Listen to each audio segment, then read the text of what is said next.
Hello बच्चों, नमस्कार। आपका स्वागत है इस वीडियो में। और मैं हमेशा की तरह उम्मीद करूंगा मेरे प्यारे बच्चों कि आप सभी एकदम बढ़िया होंगे, मजे में होंगे, तंदुरुस्त होंगे, पढ़ाई लिखाई बहुत ही जोरों शोरों से, बहुत ही जबरदस्त तरीके से करोगे। मैं आपको मैं भी एकदम बढ़िया हूँ। तो बेटा, इस वीडियो के अंदर मैं आप लोगों को रिवाइज करवाने वाला हूँ, that is in DS 105 non current asset held for cell and discontinued operation. एक बहुत ही छोटा सा आपके पास में ये वाला स्टैंडर्ड है। हाँ, पेपर्स में ये नहीं कहता कि पेपर में हमेशा इसका क्वेश्चन आता है, पर आता है ना 4 से 8 नंबर का आता है और बोनस मार्क्स हो जाते हैं।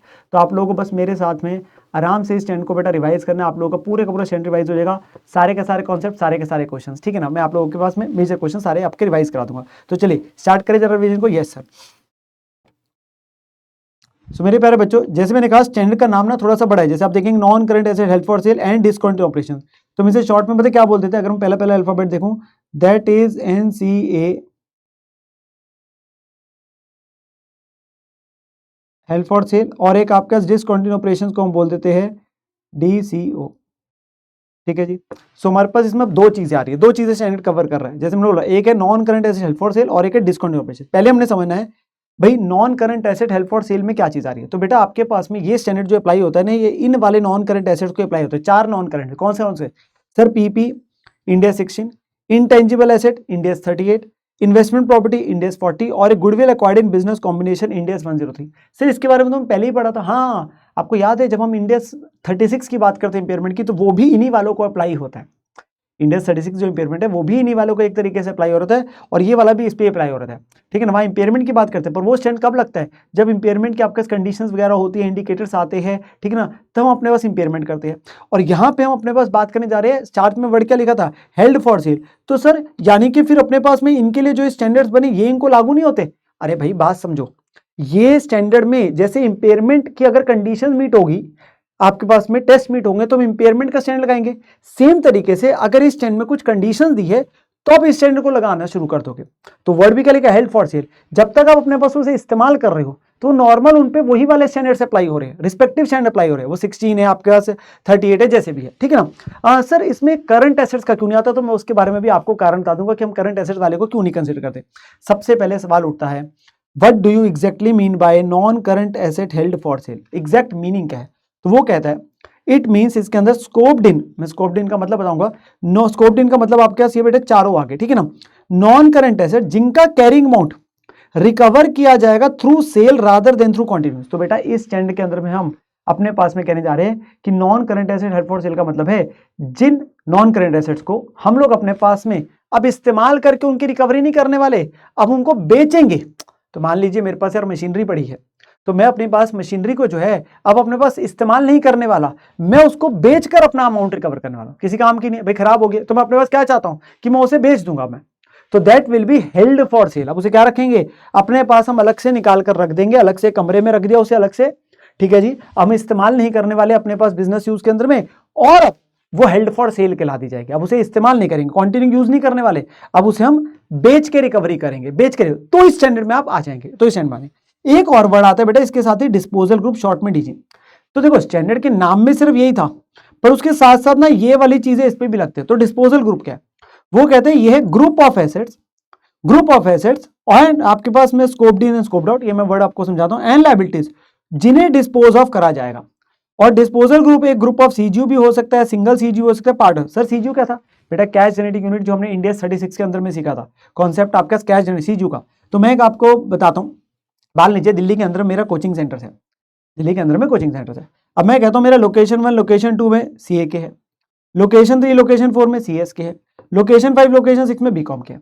अब जब अपना कॉन्सेप्ट ऑफ CGU लगाते हैं तो मैं कहता हूं कि ये मेरे लिए एक CGU है, ये मेरे लिए दूसरा CGU है, ये CGU 3 है। ये कैश जनरेटिंग यूनिट है जो इंडिपेंडेंट कैश फ्लो जनरेट करते हैं एज पर इंडिया 36।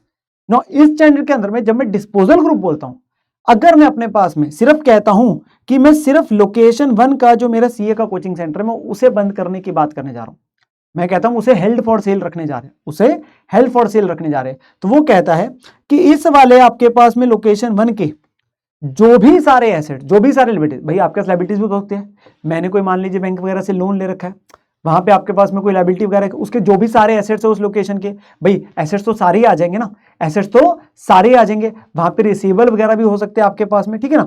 तो वो सारी चीजें आपके पास आ जाएगी। अभी हम बात करेंगे इसके अंदर में हमने जो भी अब कॉन्सेप्ट आएगा वो आगे स्कोप, तभी मैंने बोला स्कोप्ड इन, स्कोप्ड आउट, क्योंकि स्कोप्ड इन में तो वो वाले आगे जो यहाँ के आपके पास क्या क्या है सर, पीपी है, इंटेंजिबल एसेट है, इन्वेंटरी आपके पास में, इन्वेस्टमेंट प्रॉपर्टी है, गुडविल एक्वायर्ड को अपने।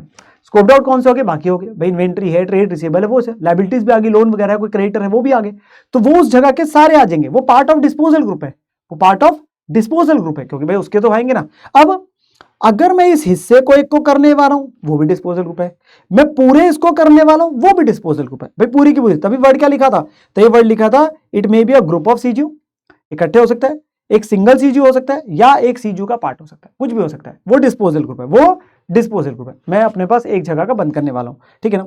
अब आता है बेटा सबसे इंपॉर्टेंट चीज, इस स्टैंडर्ड में आना किस दिन, भाई मैंने सोचा मैं इस एसेट को बेच दूंगा, भाई ऐसे थोड़ा है, वो कहते हैं कुछ कंडीशंस है, जब आप पूरी करोगे तो आपके ऊपर इंड एस 105 की एप्लीकेबिलिटी आ जाएगी, तो आपको उसके हिसाब से उसके नियमों का पालन करना पड़ेगा। वो कंडीशंस क्या पूरी होने के लिए, तो वो कहते हैं अगर हमने यही बोला, अगर कैरिंग अमाउंट रिकवर प्रिंसिपली कहां से होगा, सेल से, रादर देन थ्रू कॉन्टिन्यूस, इसकी दो बेसिक मेन कंडीशन बोली गई, दोनों पूरी होनी चाहिए। सबसे पहले asset must be available for immediate sale in its present condition, भाई हमारे लिए जो एसेट है ना वो तैयार पड़ा है बेचने के लिए, हमारी तरफ से एसेट तैयार पड़ा है बेचने के लिए। अच्छा कई बार क्या होता है, अब मशीनरी है भाई मैं अपने पास बेचना चाहता हूं, पर होता क्या है भाई, बेचने से पहले मुझे थोड़ी बहुत रिपेयर रेनोवेशन वगैरह करानी पड़ेगी, तो बेटा वो अवेलेबल इमीडिएट सेल के लिए कब होगी अवेलेबल फॉर, जब रिपेयर रेनोवेशन मेरी तरफ से एक बार के लिए कंप्लीट हो जाएगी, मेरी तरफ से रिपेयर रेनोवेशन कंप्लीट हो जाएगी, तब वो अवेलेबल फॉर इमीडिएट सेल है। अब कोई आएगा तो मुझे बेच दूंगा ना, कोई आएगा तो मैं बेच दूंगा, तो अवेलेबल फॉर इमीडिएट सेल। हाँ इसमें एक छोटी सी चीज आती है,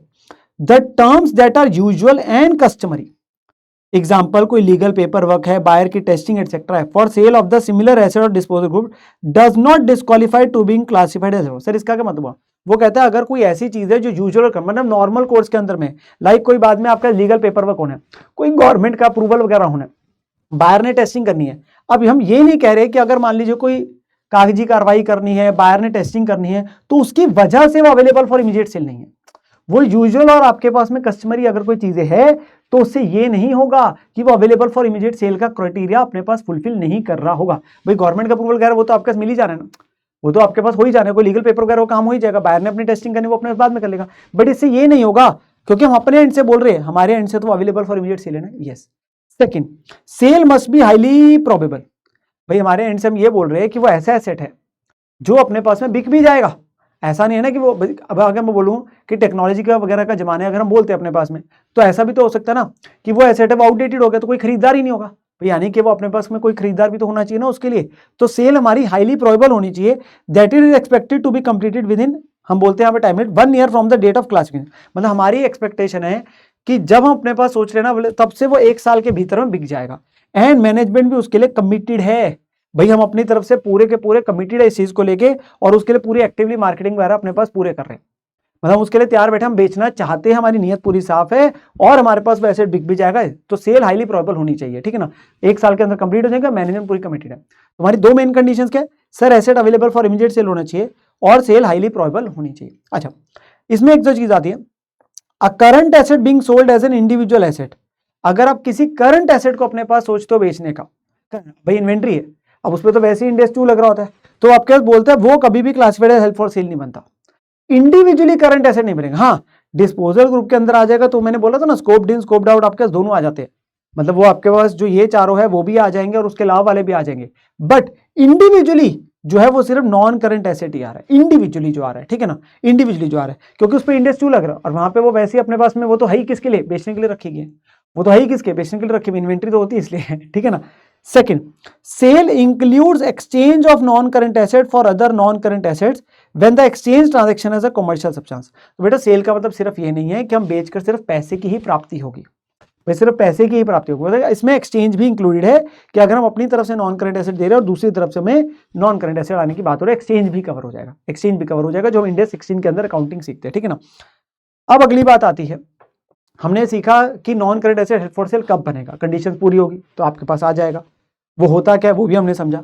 अब आता है बेटा आपके पास में उसको मेजर कैसे करना है, भाई आपके ऊपर ये स्टैंडर्ड लग गया, अब स्टैंडर्ड में आप आ गए, इंडेक्स 105 के अंदर आप आ गए, तो करना क्या है, वो कहता है सबसे पहले बात आती है इनिशियल मेजरमेंट। इनिशियल मेजरमेंट का मतलब होता है जिस दिन आप इस स्टैंडर्ड के अंदर में एंट्री कर चुके हो जिस दिन आप 105 के अंदर आ चुके हो तो अब उसके बाद से क्या करना है, कहता है उस दिन आप लोगों ने क्या करना है, लोअर ऑफ पे से दिखाना है। किस पे, लोअर ऑफ पे, कैरिंग अमाउंट। कैरिंग अमाउंट क्या है, जो उसकी किताबों की वैल्यू है, बुक वैल्यू जिसे हम बोलते हैं, और fair value less cost to sale FPL CTS, दोनों में से जो लोअर है। सर ये सिमिलर सा लग रहा है जो हम इंडेक्स 36 में पढ़ते हैं, बट बेटा वहां पे पता क्या पढ़ते हैं, रिकवरेबल अमाउंट बोलते हैं। रिकवरेबल अमाउंट पता क्या होता था, वैल्यू इन यूज और FPL CTS whichever is higher. अब यहाँ पे ना वैल्यू इन यूज की बात ही नहीं आएगी, क्योंकि इस्तेमाल तो करना ही नहीं, बेचना ही तो है ना भाई। बात समझो, अगर मैं इंपेयरमेंट वाले की बात करता तो वहां होता था रिकवर अमाउंट, वो क्या होता था, हायर ऑफ वैल्यू न्यूज और एफपीएल सीटीएस। अब यहाँ वैल्यू न्यूज की बात नहीं आएगी, क्यों, क्योंकि यहाँ तो आपके अपने पास में इस्तेमाल ही नहीं करना, आपकी तो इंटेंशन ही क्या बेचना है, आप तो चाहते हैं क्यों बेचने के लिए, तो इसलिए यहाँ पर सिर्फ एफपीएल सीटीएस आ गया और carrying amount which ever is lower, ठीक है ना। फॉर एग्जाम्पल मैंने बोला कैरिंग अमाउंट 1 लाख है, एफपीएल सीटीएस 80 है, तो हम कितने में दिखाएंगे, 80 पे दिखाएंगे, तो इसमें 20 का क्या बुक हो जाएगा बेटा, लॉस बुक हो जाएगा। अगर वो आपके पास एफपीएल सीटीएस ज्यादा है तो हम 1 लाख पे ही दिखाते रहेंगे, फिर कोई लॉस, मतलब फायदे की तो बात ही नहीं आती भाई, होगा तो नुकसान ही बुक होगा, ठीक है ना। और ये भी इंपेयरमेंट लॉस ही है सर, इंडेक्स 36 में भी इंपेयरमेंट लॉस था, यहां पे भी इंपेयरमेंट लॉस है, हाँ, पर ये इंपेयरमेंट लॉस 105 का है, तो हमने बोलना है, जब भी हम अभी क्वेश्चन भी दिखाऊंगा, हम इसे हमेशा बोलेंगे इंपेयरमेंट लॉस 105 का, तो हम एज पर 105 बोल देंगे, इंडेक्स 105। वो कौन सा था, impairment loss as per index 36, ठीक है ना। और जाना कहां पे, नॉर्मल तरीके से पीएल में चला जाएगा, तो वो किस पे पहुंच जाएगा, आपके पास लोअर करके दिखा देंगे। अच्छा जी, इसमें कुछ स्पेशल पॉइंट्स भी, एक्स्ट्रा पॉइंट्स भी, हम क्वेश्चन पे भी जाएंगे अभी। अगर कोई नया एसेट खरीदा है with a view of subsequent disposal, मैं कहता हूं मैंने एसेट खरीदा इसलिए नॉन करेंट एसेट, क्योंकि मैंने उसे कुछ समय के अंदर बेच ही देना, भाई खरीदा इस एंगल से कि बेच देना, होता नहीं, पर अगर बात कर रहे हैं ऐसा केस होता है, तो कहता है फिर वो लोअर ऑफ कॉस्ट और एफपीएल सीटीएस लेना है। अब कैरिंग अमाउंट नहीं होगा ना, क्योंकि जिस दिन खरीद रहे वो तो कॉस्ट पे दिखेगा ना, तो इसलिए अब कैरिंग अमाउंट नहीं बोल रहे, अब हम कॉस्ट बोल रहे हैं, और वो classified as held for sale acquisition rate पे हम दिखा देंगे, ठीक है। सेकंड है asset acquired as a part of business combination with a view of subsequent disposal. अगर कोई बिजनेस कॉम्बिनेशन मारे ना, इसकी बात ना हम इंडेक्स 103 में करते हैं, वैसे तो मैं आप लोगों को एग्जांपल जो है अपने पास इंडेक्स 38 में भी सीख जाते हैं हम लोग एक जगह, बट हम 103 में बोलते हैं कि हम उनको किस पे दिखाते हैं, आपको पता है, जो एसेट्स बिजनेस कॉम्बिनेशन के अंदर आप एक्वायर करते हो बेटा, आप उन्हें दिखाते ही फेयर वैल्यू पे हो। हमें बोला जाता है कि अगर कोई आपके पास बिजनेस कॉम्बिनेशन में आपके पास कोई चीज आ रही है, एसेट आ रहा है, तो उसे आप दिखाओगे किस पे, फेयर वैल्यू पे। Now the point which comes is हम उसे दिखाना फेयर वैल्यू पे, बट मैंने ना उसे हेल्ड फॉर सेल दिखाना है। अब मैंने पास जो आ रहा है मैंने उसे बेच देना है, कुछ समय के अंदर ही बेच देना है। अब हमारा रूल क्या है, कैरिंग अमाउंट और FPL CTS whichever is lower. अब हमारे पास कैरिंग अमाउंट इस केस के अंदर क्या होगी, इस वाले सिनेरियो के अंदर में फेयर वैल्यू। अब मुझे बताओ, अगर मैं आपसे बोलूं फेयर वैल्यू पे उसे दिखा रहे हैं और हमने कंपेयर करने एफपीएल सीटीएस, दोनों में से लोअर, तो दोनों में से लोअर क्या होगा, खुद सोचो सर। ऑब्वियसली ये होगा, क्योंकि अगर मेरी फेयर वैल्यू 1 लाख है और मान लो कॉस्ट टू सेल अगर 10,000 भी है, तो एफपीएल सीटीएस तो 90 हो जाएगा ना, ये वैल्यू तो हमेशा कम होगी ना। तो इसलिए बोल दिया अगर कोई asset acquired as part of business combination है तो उसे सीधा एफपीएल सीटीएस पे दिखा दो। भाई बात समझो, क्योंकि उसको नॉर्मली ही फेयर वैल्यू पे दिखाना है, तो now we will compare fair value versus FPL CTS, तो उस केस में एफपीएल सीटीएस ही लोअर होगा ना, क्योंकि जैसे ही कॉस्ट टू सेल अपने पास माइनस करोगे तो कम हो जाएगा ना, इसलिए बोला गया एफपीएल सीटीएस पे दिखा दो। फिर जैसे वेरी वेरी इंपॉर्टेंट पॉइंट, जो बच्चा अपने पास गलती करता है, जैसे कोई asset classified as held for sale हो जाता है, जैसे ही कोई एसेट इस आपके पास स्टैंडर्ड में आ जाता है, उस पर नियम लग जाता है स्टैंड का, तो बेटा उस पर डेप्रिसिएशन अमोर्टाइजेशन लगनी बंद हो जाएगी। भाई हमने इस्तेमाल तो करना ही नहीं, उसे तो अलग से निकाल के रख दिया, हमने अलग से निकाल के ही रख दिया, उसे तो हेल्ड फॉर सेल है, उसके ऊपर स्टिकर चिपका दिया हेल्ड फॉर सेल। तो सिंपल सी बात समझो, जब उसे इस्तेमाल ही नहीं करना अपने पास में, ठीक है ना, और वो हेल्ड फॉर सेल है, वो हेल्ड फॉर सेल है, तो उस पर डेप्रिसिएशन अमोर्टाइजेशन लगनी क्या हो जाएगी, आपके पास में बंद हो जाएगी, ठीक है ना। सीजेस टू बी चार्ज, क्या लिखा है, ceases to be charge, okay. अगर FPL CTS is less than carrying amount, जिसे हमने बोला अगर कम है तो वो इंपेयरमेंट लॉस आपके साथ है। अब डिफरेंस क्या होगा, impairment loss as per index 105, ठीक है ना। This impairment loss would only be borne by, अब ध्यान से सुनना, ये मैं डिस्पोजल ग्रुप की बात करने जा रहा हूं, ये मैंने आपको इंडिविजुअल एसेट का बताया मान लो, अब मैं मानने जा रहा हूं कि डिस्पोजल ग्रुप है, तो वो बॉन्ड किससे करेंगे, scoped in non current assets in case of disposal in the following manner. तो हम कहते हैं हम इसमें क्या करेंगे, जैसे हम अपने पास सीजू के कॉन्सेप्ट में करते थे इंडेक्स 36 में, वैसे वो बोलने आ रहा है कि पहले वो इंपेयरमेंट लॉस सारे का सारा गुडविल आपके पास खरा जाएगा, पहले गुडविल को पूरे का पूरा करेंगे, उसका रीजन हम इंडेक्स 36 में सीखते ही है, ठीक है ना। और फिर जो बचा हुआ इंपेयरमेंट लॉस होगा वो बॉन्ड करेंगे बाकी scoped in non current assets उनकी रेशियो ऑफ कैरिंग अमाउंट में, ठीक है ना। मींस अगर कोई फाइनेंशियल एसेट है, डेफर्ड टैक्स एसेट है, current assets, inventory, trade receivables वगैरह, वो रिड्यूस नहीं होंगे, वो पार्ट ऑफ डिस्पोजल ग्रुप तो है भाई, मान लो वो पार्ट ऑफ हमारा कोचिंग सेंटर तो थे, सारे के सारे आ गए थे, उसका पार्ट ऑफ डिस्पोजल ग्रुप है, पर वो इंपेयरमेंट लॉस आपके पास उनसे नहीं माइनस किया जाएगा।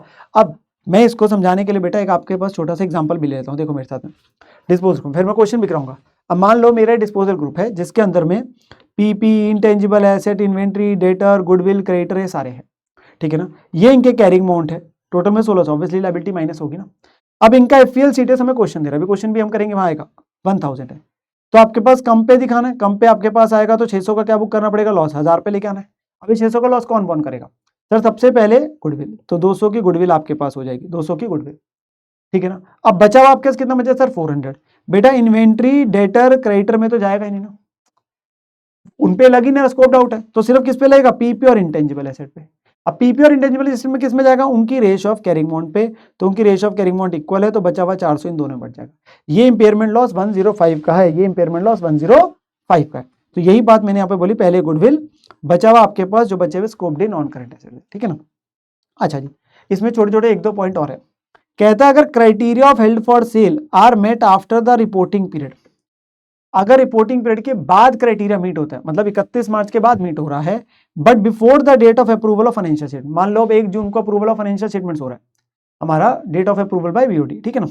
अब वो आपके पास मई में जाके मान लीजिए क्राइटेरिया मीट हुआ, मई में जाके क्राइटेरिया मीट हुआ, अब 31 मार्च को बुक्स तो क्लोज हो चुके हैं, रिपोर्टिंग पीरियड के बाद है, बट बिफोर अप्रूवल है, तो कहते हैं asset should not be classified as held for sale, वो आपका हेल्ड फॉर सेल नहीं दिखाया जाएगा 31 मार्च को, क्योंकि कंडीशंस तो बाद में पूरी हो रही है ना। तो अगर इंडेक्स 10 की बात आती है, events after the reporting period, तो उसके एंगल से एक तरीके से मैं सिंपल बोलता हूँ नॉन एडजस्टिंग इवेंट की बात बोल रहा हूँ, कि हम अपने पास क्लासिफाई नहीं करेंगे, ठीक है ना। हाउएवर एंटिटी उसकी डिस्क्लोजर जरूर दे देगा, नोट्स में डिस्क्लोज कर देंगे, पर एक तरीके से नॉन एडजस्टिंग इवेंट बन रहा है, ठीक है ना। और non current asset to be abandon, abandon का मतलब होता है बेटा कि हमने अपने पास इस्तेमाल करना बंद कर दिया, हमने अलग से निकाल के रख दिया। यहाँ पे क्या हेल्ड फॉर सेल, हम उसे बेचेंगे, यहाँ पे क्या लिखा है, हम अबंडन कर दिया, तो कहता है वो not to be classified held for, क्योंकि हेल्ड फॉर सेल में हमारा क्या था, वो हमारे लिए अवेलेबल फॉर इमीडिएट सेल और सेल हाईली प्रोबेबल है।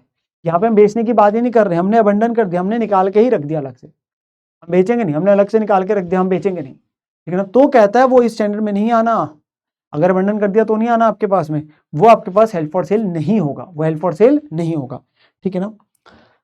फिर हमारे पास बोलता है हर बैलेंस शीट डेट पे हम उसको कैसे ही कर रहे हैं, बाद में सब्सिक्वेंट मेजरमेंट आएगी। भाई आपके पास एक पर्टिकुलर डेट पे हमारे स्टैंडर्ड में वैल्यूएशन करी जो ऊपर से की, फिर 31 मार्च आई, मान लो तब तक सारे बिके नहीं, सेल नहीं हुआ, तो हम फिर से वैल्यू करेंगे। अब वैल्यू कैसे करेंगे बेटा, वही लोअर ऑफ कैरिंग अमाउंट और एफपीएल सीटीएस, तो जो कैरिंग अमाउंट और FPL CTS whichever is lower, अगर वो आपके पास कम है तो डिफरेंस वही impairment loss as per Ind AS 105 होगा, डिफरेंस एज पर आपके पास वही होगा आपके पास 105 का, ठीक है ना। अब इसमें रिवर्सल की बात करूंगा पर आगे करूंगा मैं आपके पास, अभी के लिए यहाँ तक हमारे पास जो पॉइंट मैंने लिखा है इससे रिलेटेड बेटा मैं आपको कुछ क्वेश्चन एक बार डिस्कस करना चाहता हूँ। जितनी मैंने बात आप लोगों को अभी तक समझाई है हम उसको लेकर डिस्कशन करना चाहते हैं, सर करे, यस सर। बेटा क्वेश्चन इंपॉर्टेंट आप देखेंगे तो आपके पास पेपर में भी आवे 10 नंबर का, 4, 8, 10 नंबर का क्वेश्चन आया था, बोनस मार्क्स होते। कहते हैं 1 जून को एंटिटी एक्स ने प्लान करा कि वो ग्रुप ऑफ एसेट्स अपने पास में बेचेंगे, एसेट लायबिलिटी जो क्लासिफाइड एक्स डिस्पोजल ग्रुप है। 31 जुलाई को बोर्ड ने अप्रूव किया और वो committed to plan to sell the manufacturing unit हो गया by entering into firm commitment, ठीक है ना। तो आपके पास में however since manufacturing unit is regulated approval from the regulator is needed, approval आपके पास कस्टमरी और हाईली प्रोबेबल है, और वो कब तक मिल जाएगा, 30 नवंबर को, और सेल हमारी कंप्लीट हो जाएगी 31 मार्च को। Now the question which comes is classified as held for sale 31 जुलाई को होगा कि वो 30 नवंबर को होगा। बेटा सिंपल सी बात है, मैंने बोला था ना, अगर कोई चीज़ यूजुअल कस्टमरी है तो उसकी वजह से ऐसा नहीं होगा कि हम उसे क्लासिफाइड हेल्ड फॉर सेल नहीं करेंगे। इस दिन आपके पास ने अप्रूव कर दिया और कमिटेड टू प्लान है, तो इस दिन आपके पास क्लासिफाइड हेल्ड फॉर सेल हो जाएगा, ठीक है ना। अब हमें ना उसने एसेट लायबिलिटीज जो है वो मैन्युफैक्चरिंग यूनिट के आपके पास दे दी है। आपके पास एक तो कैरिंग वैल्यू दी है 31 दिसंबर 10 की, 20 बोल दो 10 बोल दो, ठीक है ना, किस डेट की दी है। हमारा हेल्ड फॉर सेल बेटा इस दिन हो रहा है डिस्पोजल ग्रुप है, तो हमें कैरिंग वैल्यू इस दिन की चाहिए होगी, तो हमारे लिए ना ये इररिलेवेंट हो जाती है, तो पहले की जो देते हैं हमारा जिस दिन हेल्ड फॉर सेल है उसी दिन की हमें चाहिए कैरिंग अमाउंट। और नीचे कहते हैं जो फेयर वैल्यू है 31 दिसंबर वाली तो 2000 है, हमें इसका कोई लेना देना नहीं क्योंकि उस दिन थोड़ा है। हाँ 31 जुलाई को 1850 है, और कॉस्ट टू सेल कितनी 100 है ऑन बोथ दिस, तो fair value less cost to sell करना है। Disposal group is not sold at the period end, year end तक अभी बेचा नहीं है, बिका नहीं ना, बाद में जाके बिकेगा। भाई 31 जुलाई को हेल्ड फॉर सेल है, फेयर वैल्यू 31 दिसंबर को कम हो चुकी है जितनी कैरिंग वैल्यू डिस्पोजल ग्रुप की उस दिन थी, मतलब बाद में जाके और गिर गया, वो अलग बात है। कहता है असेस करो क्या ये हेल्ड फॉर सेल है एंड रीजन बताओ, अगर है तो विच डेट पे। हाँ हेल्ड फॉर सेल है, तो आपके पास क्राइटेरिया बता दिया, इनफोर्स वो दोनों कंडीशन लिख दिया, available for immediate sale, highly probable है। डेट क्या है, 31 जुलाई है। फिर अगला उसने सवाल क्या पूछा, मेजरमेंट डेट बता दो। आपके पास में क्लासिफिकेशन की, आपके पास मेजर कर दो, मेजरमेंट डेट का 31 जुलाई का। अब मेजर करने के लिए क्या करना बेटा, इस दिन की हमने क्या लेनी है, कैरिंग अमाउंट है 31 जुलाई की, और इस दिन का एफपीएल डेज लेना है। एफपीएल डेज क्या होगा, 1850 में से 100 माइनस करना पड़ेगा। तो हमारे पास क्या है, सारे कैरिंग अमाउंट है 31 जुलाई के, एफपीएल डेज के 1850 माइनस 100, दिस और this which ever is lower this. अब क्या करना पड़ेगा, इंपेयरमेंट लॉस, इन दोनों का डिफरेंस इंपेयरमेंट लॉस आ जाएगा। वो कौन से स्टैंडर्ड का, 105। कहां से बियर होगा सर, सबसे पहले गुडविल, ये सारे का सारा खत्म, गुडविल सबसे पहले सारे का सारा खत्म आउट ऑफ 850। ये आपके पास स्कोप्ड आउट वाले हैं, डेटर इन्वेंट्री है, बचा कौन सा, प्लांट मशीनरी और बिल्डिंग।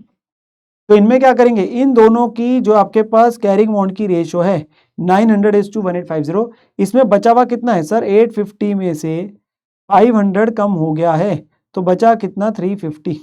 तो 350 को इन दोनों की कैरिंग अमाउंट की रेशियो में डिवाइड कर देंगे, ये लिख दिया आपके पास अमाउंट, और ये माइनस करके रिवाइज कैरिंग अमाउंट आ चुके हैं, जिसमें अगर देखेंगे तो सिर्फ कम इन तीनों का ही हुआ है, ये तो आपके पास सेम ही है, क्योंकि इसमें कभी भी, हाँ, डिस्पोजल ग्रुप का पार्ट है, मैंने बोला था ना, तो डिस्पोजल ग्रुप के अंदर तो सारे एसेट लायबिलिटीज आ रहे हैं, स्कोप्ड इन स्कोप्ड आउट। हाँ, बट जो इंपेयरमेंट लॉस एट्रीब्यूट हो रहा है वो किस में हो रहा है, पहले गुडविल, फिर बाद में जो बचे हुए उनकी रेशियो ऑफ कैरिंग अमाउंट पे। सिंपल है भाई, स्टैंडर्ड बहुत सिंपल है, ठीक है ना। फिर उसने मेरे से बोला था मेजर करो अंत में जाके।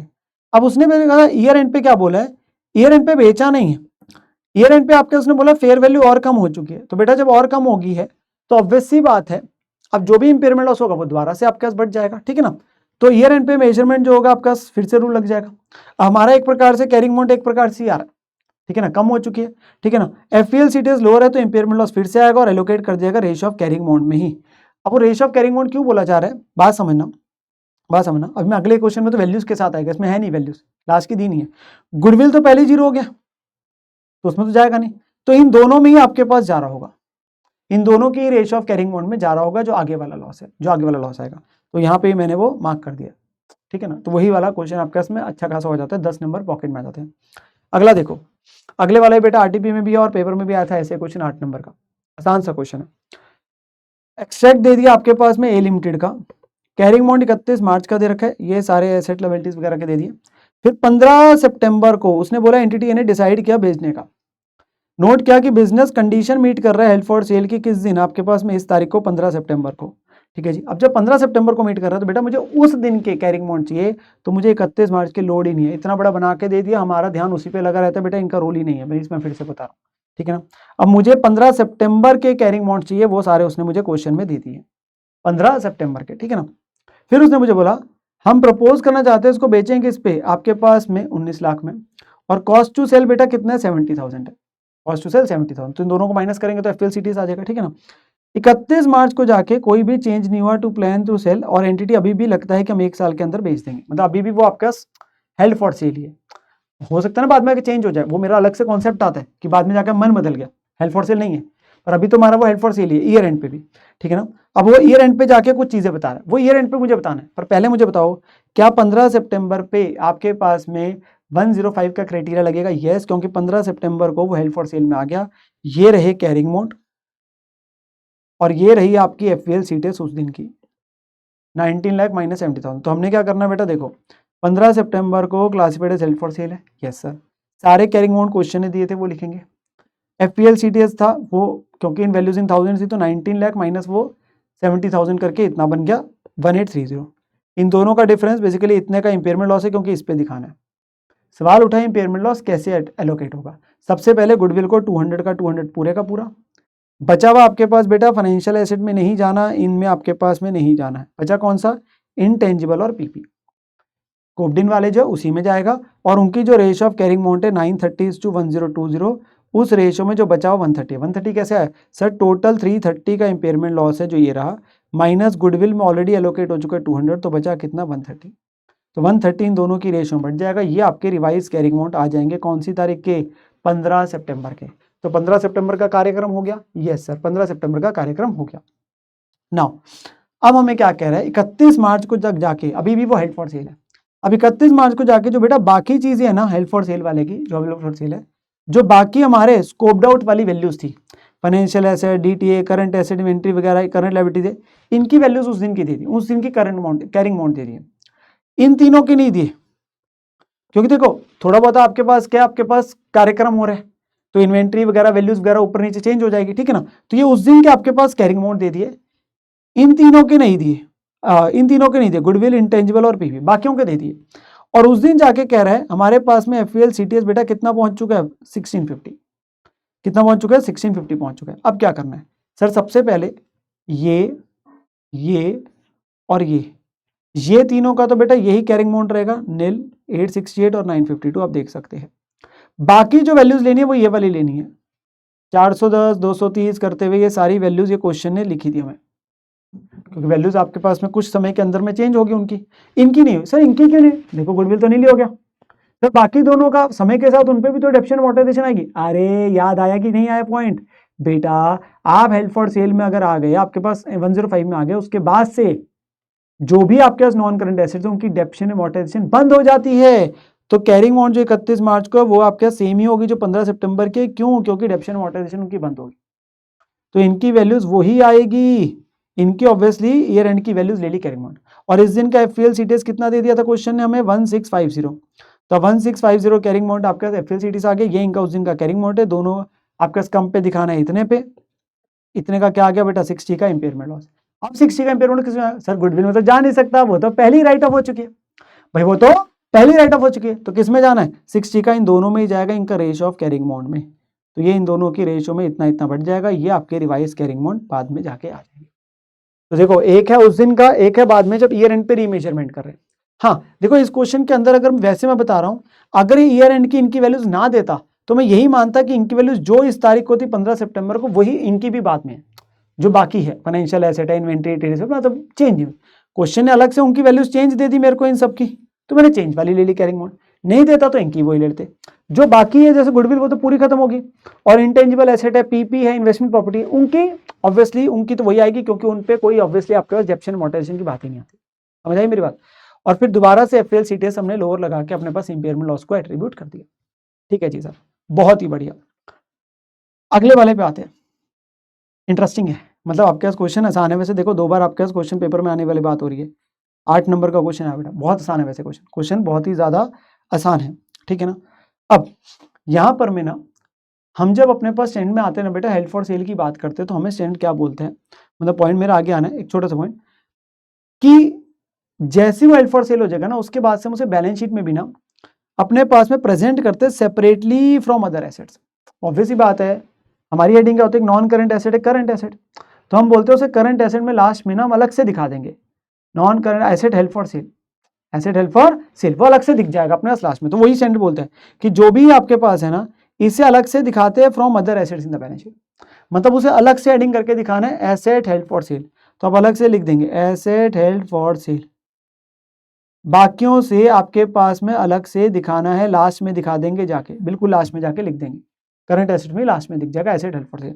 अच्छा अगर डिस्पोजल ग्रुप है, अब प्रॉब्लम क्या है, डिस्पोजल ग्रुप के अंदर में एसेट और लायबिलिटीज दोनों है, अभी भी क्वेश्चन क्या एसेट, तो वो कहता है जो भी एसेट्स और लायबिलिटीज है वो सेपरेटली दिखेंगे बाकी एसेट लायबिलिटीज है, तो जो एसेट्स है वो एसेट साइड में लास्ट में दिख जाएंगे asset held for cell, assets आपके पास जो डिस्पोजल ग्रुप के, ऐसी लायबिलिटीज भी अलग से दिख जाएगी, वो लायबिलिटी साइड में करंट लायबिलिटीज में लास्ट में दिख जाएगी, वो अलग दिखेगी, पर इनकी नेटिंग नहीं कर सकते, इनको नेटिंग नहीं कर सकते, नो नेटिंग मींस जैसे मैंने अभी आपको क्वेश्चन ने कराया, तो जैसे आपके पास ये वैल्यूज आई थी, तो आपको क्या करना होगा, ये एसेट्स की वैल्यूज एसेट साइड पे टोटल करके दिख रही है, लायबिलिटीज की वैल्यू लायबिलिटी साइड में दिख रही है, आप ये नहीं कर सकते नेट करके 1650 दिखा दोगे, ये नहीं कर सकते, ये परमिसिबल नहीं है। तो बस इतने से पॉइंट मेरे को बताना था कि आप जब इस स्टैंड में आ गए, आप अभी बैलेंस शीट जब बना रहे हो तो एसेट हेल्ड फॉर सेल जो ये आपके पास आ रहा है वो अलग से सेपरेटली दिखेगा, और अगर डिस्पोजल ग्रुप है तो उसके एसेट लायबिलिटीज भी अलग अलग दिख रहे हैं, एसेट्स एसेट साइड पे, लायबिलिटीज लायबिलिटी साइड में, नेटिंग नहीं कर सकते, नेटिंग नहीं करके दिखाना, ठीक है ना। ना मेरा जो क्वेश्चन है बेटा इसमें ध्यान से समझना, क्वेश्चन आसान है वैसे, पीबी लिमिटेड ने एक प्लास्टिक बॉटल मैन्युफैक्चरिंग प्लांट को खरीदा था 24 लाख का 1 अप्रैल 15 को, यूजफुल लाइफ 8 साल है, 30 सितंबर 17 को, मतलब आप देखेंगे तो 2.5 साल बाद, अब 2.5 साल का हो गया, इन्होंने टेम्परेरीली स्टॉप कर दिया इसे इस्तेमाल करना, बिकॉज डिमांड जो है आपके पास में डिक्लाइन होगी, however plant is maintain in a workable condition, बाद में इस्तेमाल करेंगे, कहता है अभी हमने थोड़े टाइम के लिए इसे इस्तेमाल करना बंद कर दिया, हमने रोक दिया कि काम नहीं कर रहे भाई, ठीक है ना। अब मुझे बताओ क्या इसकी वजह से हम इसमें 105 में आएंगे कि नहीं आएंगे? सर कैसे आ जाएंगे? हमने कोई हेल्प फॉर सेल छोड़ना कि available for immediate sale, sale highly problem, वो बात तो करी नहीं। हमने तो अभी रोक दिया अपने पास में, यूज नहीं कर रहे हैं, बाद में यूज कर लेंगे। अभी नहीं लग रहा कि डिमांड बनेगी, तो हमने इस कल को डिमांड बढ़ेगी, हम दोबारा से मशीन चालू कर देंगे। तो आपके पास इसकी वजह से इंडेक्स 105 में थोड़ी ना आ जाओगे, इंडेक्स 105 नहीं लगेगा।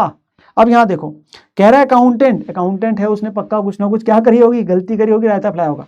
तो देखो अकाउंटेंट ने डिसाइड किया कि इस प्लांट को हम हेल्प फॉर सेल मान रहे हैं until the demand picks up. कह रहे हैं हम इसको ना हेल्प फॉर सेल मान रहे हैं क्योंकि हमने इसे यूज करना बंद कर दिया, हम इसे अभी यूज नहीं कर रहे, ठीक है ना। एंड अकॉर्डिंगली इसे मेजर कर दिया lower of carrying amount and FEL CTS पे। Accountant are also stop charging depreciation for the rest of the period considering कि plant as held for sale है। Fair value less cost to sell आपके पास दोनों dates के अलग अलग करके दे दी। अकाउंटेंट ने फॉलोइंग अपनी वर्किंग भी कर दी, वो कह रहे हैं 24 लाख, 2.5 साल की डेप्शन लगी आपके पास में, ईयर एंड पे एफईएल सीटीएस जो है वो 12 लाख है, तो उसने लोअर पे करके दिखा दे। और उसने देखो बैलेंस शीट के अंदर भी आपके पास में एसेट साइड में, करंट एसेट में, अदर करंट एसेट में आपके हेल्प फॉर सेल अलग से दिखा दिया। भाई अकाउंटेंट तो बहुत ही मान निकला, उसने कहा थोड़े टाइम के लिए क्या ही बंद किया हमने इस्तेमाल करना, अकाउंटेंट ने इसे हेल्प फॉर सेल बना दिया। कह रहे रियलाइज एनालाइज करो क्या जो उसने ट्रीटमेंट है इंडेक्स के हिसाब से, अगर नहीं तो सही बताओ। भाई सिंपल सी बात है, आपके पास इंडेक्स 105 की तो बात आएगी ही नहीं। उसने गलत किया भाई, सिंपल सी बात है, उसने गलत किया। तो यहाँ पर हमें बेटा सबसे पहले तो जो थ्योरी पोर्शन है मैं आपके पास दिखा भी दूंगा, जो मार्क करना है, ठीक है ना, जो हमें लिखना है कि वो आपके पास इस स्टैंड के अंदर में नहीं आएगा, ठीक है ना, वो मैंने बुक में मार्क कर दी, यहाँ पे मैं आपको दिखा भी दूंगा। हमारा एसेट की कॉस्ट ऑफ प्लांट कितनी थी बेटा? 24 लाख थी, जो हमने खरीदा था 24 लाख में। अब 31 मार्च 18 तक अगर मैं देखूं, उसने तो 2.5 साल की लगाई, क्यों? क्योंकि उसने तो 105 में क्लासीफाई कर दी ना, भाई हमारे तो पूरी 3 साल की लगेगी, उसने तो 105 लगा के डेप्शन लगानी बंद कर दी ना, भाई वो 105 में आएगा ही नहीं, तो डेप्शन तो लगनी है पूरे 3 साल की लगेगी, तो डेप्शन तो पूरे 3 साल की ही लगेगी। 24 लाख, 8 साल लाइफ है, 3 साल की, तो हमारा कैरिंग अमाउंट कितना आ जाएगा? 15 लाख आ जाएगा। वो पीपी में आपके पास नॉन करंट एसेट्स में आपके पीपी जो है नॉन करंट एसेट में दिख रहा है। हाँ, रिकवरेबल अमाउंट जब यहाँ पे जो बात आती है, उसने हमें क्योंकि ईयर एंड का बेटा क्या दिया है, रिकवरेबल अमाउंट दे दिया है ईयर एंड का 12 लाख रुपए। अब हम यहाँ पे क्या कर रहे हैं, क्योंकि रिकवरेबल अमाउंट फिर एफईएल सीटीएस दे दिया, तो हम यहाँ पे इंडेक्स 36 की एप्लीकेबिलिटी लगा रहे हैं। किसके लगा रहे हैं? इंडेक्स 36 की एप्लीकेबिलिटी लगा रहे हैं। तो हम अपने पास क्या बोल रहे हैं, रिकवरेबल अमाउंट क्या होता है बेटा? Higher of value in use और एफईएल सीटीएस था। यहाँ इंस्टीट्यूट ने एक चीज अजम्पशन ली है, इंस्टीट्यूट ने एक अजम्पशन ली है, क्योंकि इंडेक्स 36 जब इंपेयरमेंट लगाते हो तो उसमें रिकवरेबल अमाउंट होता है higher of value in use और FEL CTS. Value in use question ने दिया नहीं है, इंस्टीट्यूट ने इसे एज्यूम किया है बेटा, 0 IC ने एज्यूम किया, मैंने लिखा हुआ एज्यूम किया, कहीं लिखा नहीं है, उसने 0 माना है। और एफईएल सीटीएस 12 लाख है, तो दोनों में से हायर 12 हो गया, इसलिए आपके पास में रिकवरेबल अमाउंट 12 लाख आ गया। अब कैरिंग अमाउंट 15 है, रिकवरेबल अमाउंट 12 है, तो हम 3 लाख का इंपेयरमेंट लॉस इंडेक्स 36 का बुक करेंगे, 105 की बात ही नहीं आएगी, ठीक है ना। हम 3 लाख का इंपेयरमेंट लॉस बुक करेंगे 36 का, और रिवाइज कैरिंग अमाउंट बन जाएगा 12 लाख, रिवाइज कैरिंग अमाउंट बन जाएगा 12 लाख। तो ये हमारे पास इंपेयरमेंट लॉस आपके पास जो आ रहा है, उसके करने के बाद वो 12 लाख पे आपके पास पहुंच जाएगा। इंपेयरमेंट लॉस कितने का आ रहा है? 3 लाख का आएगा, और रिवाइज कैरिंग अमाउंट कितने का पहुंच जाएगा? 12 लाख पे आ जाएगा। और वो बैलेंस शीट में कहाँ ही दिखेगा? इंडेक्स 36 के हिसाब से नॉन करंट एसेट पीपी में ही आ रहा है वो, बेसिकली वो ऐसा नहीं कि अलग से दिखेगा। इंडेक्स 105 में तो आ ही नहीं रहा, इंडेक्स 105 में तो आ ही नहीं रहा, तो वो अपने पास में वैसे ही दिखते हैं। अगर आप इंपेयरमेंट वगैरह की टेस्टिंग करते हो, इंपेयरमेंट लॉस करते हो इंडेक्स 36 में, कहीं हमने बोला था कि उसके बाद उसे डेप्शन लगानी बंद कर देते हो या वो अलग से दिखेगा? नहीं, वो जहाँ है वो वहीं दिखेगा। तो ऐसा नहीं है ना, तो इसे ये सही तरीका है, दिस इज करेक्ट। जो उसने किया वो क्या किया? गलत किया। हाँ, थोड़ी बहुत ही जो आपके पास में बेटा थ्योरी की बात है वो अपने पास मेंशन कर सकते हैं कि आपके पास में जो यहाँ पे चीज़ आ रही है 105 के हिसाब से, जो अकाउंटेंट है उसे ट्रीट करेगा आपके पास में, उसने जो किया है वो आपके पास में गलत किया है, ठीक है ना, not in accordance with index 105 and index 16। तो आपके पास में इसे हम कोई भी अबंडेंट एसेट या हेल्प फॉर सेल नहीं मानेंगे, ठीक है ना। और ये आपके पास because it carrying amount will be principally covered through continuous, हम इस्तेमाल करेंगे ना बाद में जाके, अभी थोड़े टाइम के लिए रोका है भैया, अभी टेम्परेरीली अगर अपने रोक भी दिया काम करने के लिए तो क्या हो गया? एंड ये ऑब्वियसली अबंडेंट भी नहीं है, अबंडेंट का मतलब होता है पूरा ही रोक दिया, वो भी वैसे 105 में नहीं आता, बट मैं कह रहा हूँ इसे तो टेम्परेरी रोका, तो ऑब्वियस सी बात है यहाँ पर में बेटा हमारा इंडेक्स 105 में नहीं आएगा। तो वो आपके पास थोड़ी बहुत ही क्या है, इस स्टैंड की कंडीशन लिखनी है और बोलना है कि ये स्टैंड अप्लाई नहीं होता है, ठीक है ना, ये वाली बात आनी है। नाउ मेरे प्यारे बच्चों, अगली बात क्या आती है, जब मैं ईयर एंड पे आता हूँ तो उस केस के अंदर कई बार क्या होता है, हमारा एफपीएल सीटीएस जो होता है वो ज़्यादा भी हो सकता है कैरिंग अमाउंट से, वो ज़्यादा हो सकता है। देखो हम नॉर्मली यही बोलते हैं कि हम इंपेयरमेंट गेन नहीं करते, पर जो पहले इंपेयरमेंट लॉस बुक किया वो तो रिवर्स हो सकता है ना, जो पहले इंपेयरमेंट लॉस बुक है वो तो रिवर्स हो सकता है, तो मैं उसी पे आने जा रहा हूँ। तो हम कह रहे हैं अगर एफपीएल सीटीएस ज्यादा है कैरिंग अमाउंट से तो एंटिटी रिकॉर्ड करेगी gain for any subsequent increase in the FPL CTS but not in excess of the impairment loss जो आपके पास पहले रिकॉर्ड किया था। तो हम इंपेयरमेंट लॉस का रिवर्सल करेंगे, इंपेयरमेंट लॉस का रिवर्सल करेंगे, हम इंपेयरमेंट गेन नहीं बोलने जा रहे। इंपेयरमेंट गेन वो तो ऐसा तो कोई टर्म ही नहीं होती ठीक है ना। तो हम क्या करने जा रहे हैं, इंपेयरमेंट लॉस का रिवर्सल करने जा रहे हैं। अगर पहले लॉस बुक किया था बाद में जाके आपका वैल्यू बढ़ गया और अभी तक नहीं बिका तो इंपेयरमेंट लॉस का रिवर्सल हो जाएगा। हाँ, जब रिवर्सल करते हो तो देखो अगर 36 का भी लॉस बुक किया तो वो भी, 105 किया वो भी, तो आपके पास वो रिवर्सल होने की बात होगी। और एक चीज याद रखना, अगर डिस्पोजल ग्रुप की बात है, जो हमने अभी क्वेश्चन किए थे, डिस्पोजल ग्रुप में पहले इंपेयरमेंट लॉस किस में जाता था सर, पहले गुडविल में जाता था, फिर बाकी आपका जो स्कोप आपके नॉन करंट एसेट में जाता था, क्वेश्चन कराए ना। हाँ, जब डिस्पोजल ग्रुप की बात होगी तो रिवर्सल जब करोगे ना, जब रिवर्सल करोगे तो बेटा ध्यान रखना गुडविल कभी भी रिवर्स नहीं होती, गुडविल कभी भी रिवर्स नहीं होती, ठीक है ना। तो reversal of impairment loss of disposal group will be done in all scoped in non current assets in the ratio of carrying amount excluding goodwill. Goodwill में कभी भी रिवर्सल नहीं होगा, गुडविल का कभी भी रिवर्सल नहीं होता है, ये हमने सीखा हुआ भी अपने पास में। तो रिवर्सल ऑफ इंपेयरमेंट लॉस जो आपके पास गुडविल का है वो कभी भी नहीं होता, वो कभी भी नहीं होता। अच्छा, इसी को लेके ना इंस्टीट्यूट ने एक एग्जांपल भी दिया हुआ है फुल फ्लेज, मैं उसको डिस्कस करने जा रहा हूँ जहाँ रिवर्सल का पॉइंट हम सीखेंगे, तो ध्यान से पढ़ना। ऐसा एग्जांपल है जो सॉल्व इन तरीके से मैं उसको पूरा वैल्यूज के साथ समझाने जा रहा हूँ। एक फ्री होल्ड प्रॉपर्टी है जो ओरिजिनली एक्वायर करी थी बेटा 40 लाख की, ठीक है जी। कुछ सालों के बाद जाके after cumulative depreciation of 11 lakh had been recognised, an impairment loss of 350 is recognised, taken the carrying amount to 25,50,000 which represents the estimated value in use of the property. अब ये इंपेयरमेंट लॉस की बात जब कर रहे हैं ना, this it's talking about end S 36, तो 40 लाख का था, 11 लाख डेप्शन लगा सकते थे, तो 29 लाख का बचा, ठीक है ना। इंपेयरमेंट लॉस हमने इतने का रिकॉर्ड किया, क्यों, क्योंकि आपके पास इतने पे हम लेके आ गए, ठीक है ना। तो आपके पास में 40 लाख था, 11 लाख की डेप्शन, कैरिंग अमाउंट इतना था, हमने इंपेयरमेंट लॉस इंड एस 36 का रिकॉर्ड किया 3.5 लाख का, ठीक है ना, और हम उसको इस पे लाके 25.5 लाख पे जो कि उसकी क्या थी वैल्यू न्यूज थे हम उस पर लेके आ गए एक प्रकार से। तो हमने ये एंट्री डाल दोगी इंपेयरमेंट लॉस टू पीपी, वो पीएल में चला गया होगा, ठीक है ना। अब वो कहते हैं shortly thereafter as a consequence propose move to new premise it is classified as. अब हम इसे हेल्ड फॉर सेल करने जा रहे हैं, अब इस पे 105 आने जा रहा है, जब इसमें लेके आ रहे हैं तो हमारा अभी कैरिंग अमाउंट कितना हो चुका है 25.5 lakh, yes sir 25.5 lakh revise carrying amount हो गया था, और हमारा एफपीएल सीटीएस कितना है 25 लाख है, एफपीएल सीटीएस इज 25 लाख, ठीक है जी। अब क्या होगा सर, 25.5 लाख से 2550 से 25 लाख पे लेके आना है, लोअर पे दिखाना है 25 लाख पे, तो 50,000 का क्या बुक करना पड़ेगा इंपेयरमेंट लॉस, कौन से स्टैंडर्ड का, इंड एस 105 का, इसका। अभी हेल्ड फॉर सेल में आ गया 105 में, तो रिवाइज कैरिंग अमाउंट कितना पहुंच जाएगा सर 25 लाख हो जाएगा इतना बुक करके।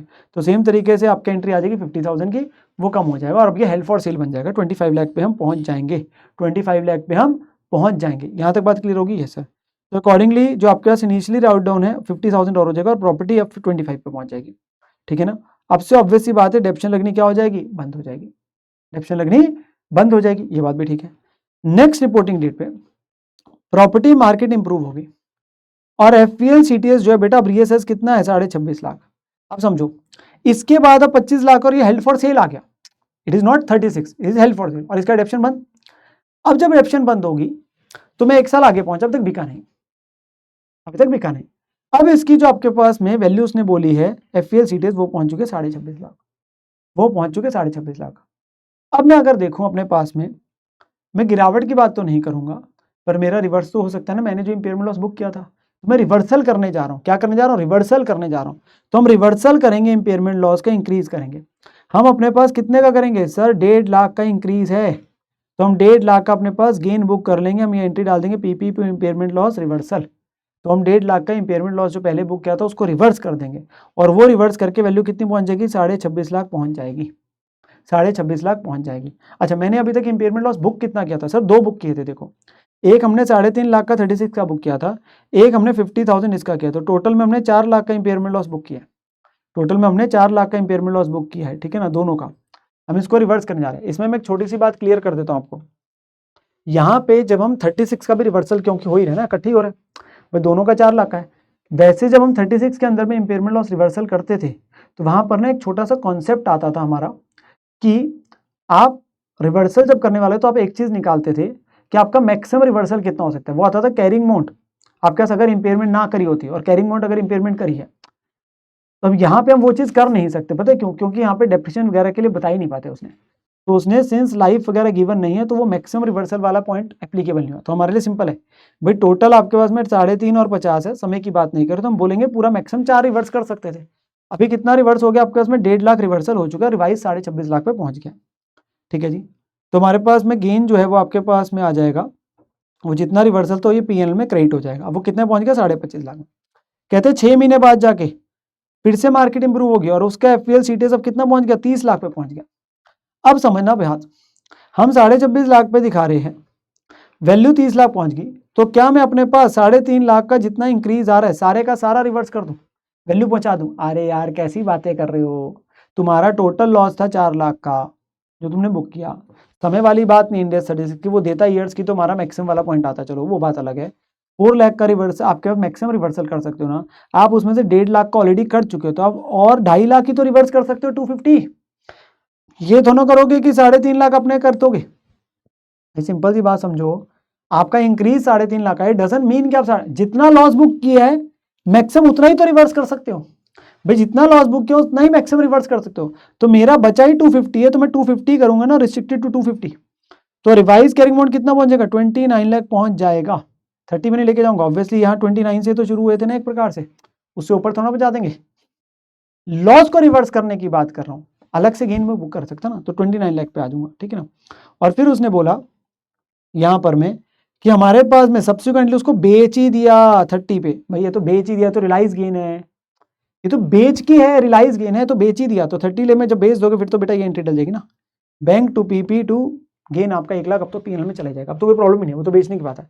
बस मैं यहाँ ये कह रहा था, अगर आपके पास में कल को जाके एफएल सिटीज बढ़ता है तो जो पिछला वाला था वो आपके पास रिवर्स हो सकता है, और उस केस में अंदर में वो जितना लॉस हमने अपने पास में इंडेक्स 36 और 105 है उससे ज्यादा आपके पास मिला के रिवर्सल नहीं हो सकता। हाँ, इंडेक्स 36 में अगर वो टाइम वाली बात करेगा तो टाइम वाले का भी रूल आता है, वो मेरा एक आगे जाके क्वेश्चन दिया उसमें मैं बात करूंगा। यहाँ तक क्लियर हुई बात, ये रिवर्सल का पॉइंट सिखा दिया था मैंने आपको। अच्छा, ये क्वेश्चन आता है मेरे प्यारे बच्चों, ये ना थोड़ा सा डिफरेंट क्वेश्चन है और आसान है, एक छोटा सा पॉइंट सिखाना हमें, छोटा सा पॉइंट सीखना, इंटरेस्टिंग पॉइंट है, समय को लेके है, समय को लेके, ठीक है ना। कहते कंपनी एक्स ने आइडेंटिफाई किया one of its division to be sold to prospective buyer and board ने अप्रूव कर दिया आपके पास प्लान टू डिवीजन आपके पास 30 सितंबर को, ठीक है जी। सेल एक्सपेक्टेड है कि वो कंप्लीट होगी after 1 year but still qualifies to be held for sale. कहते हैं कि वैसे तो 1 साल के बाद है पर एक्सेप्शनल सर्कमस्टांस के हिसाब से नॉर्मली बोलते हैं 1 ईयर में हो जाने की, कहते हैं वो आपके पास हेल्ड फॉर सेल है।